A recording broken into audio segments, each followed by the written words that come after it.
Aprovada em março deste ano, a Lei Orçamentária Anual de 2021 foi considerada inaplicável pelo Ministério da Economia e por especialistas.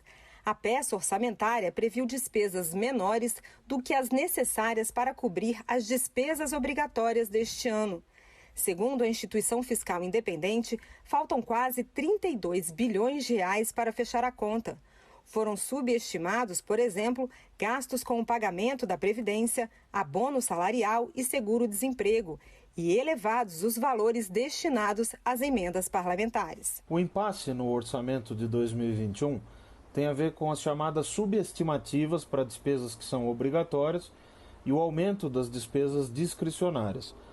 Se essas despesas discricionárias mais elevadas se confirmarem, não forem reduzidas, considerando-se as projeções mais realistas para o grupo das despesas mandatórias obrigatórias, isso significaria ter uma necessidade de corte de 31,9 bilhões de reais para que o teto de gastos, uma regra constitucional, pudesse ser cumprido. O texto aprovado foi baseado também em valores defasados, como o do salário mínimo, que aumentou R$ 33, além de uma previsão de compensação menor para a desoneração da folha de pagamentos, estimada em 3,7 bilhões, mas que deve ultrapassar 9 bilhões de reais.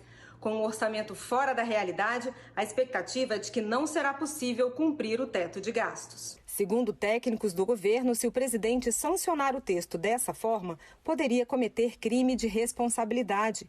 Para a consultoria de orçamento do Senado, a simples sanção não caracteriza crime. O presidente tem opções, tem alternativas legais de correção do orçamento. Então, ainda que tenhamos uma situação de previsão de estouro de teto de gastos, prejuízo às funções mais básicas de funcionamento dos órgãos, a sanção em si para a consultoria ela não implica em uma infração que leve o presidente a responder por crime de responsabilidade. O relator do orçamento, o senador Márcio Bittar, afirmou que todo o texto foi negociado junto com a equipe econômica do governo e sugeriu o corte de 10 bilhões nas emendas do relator.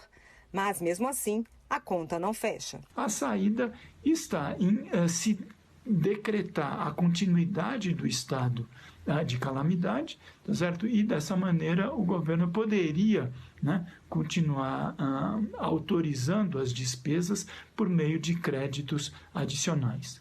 Mas tenhamos claro que isso é sempre uma solução paliativa.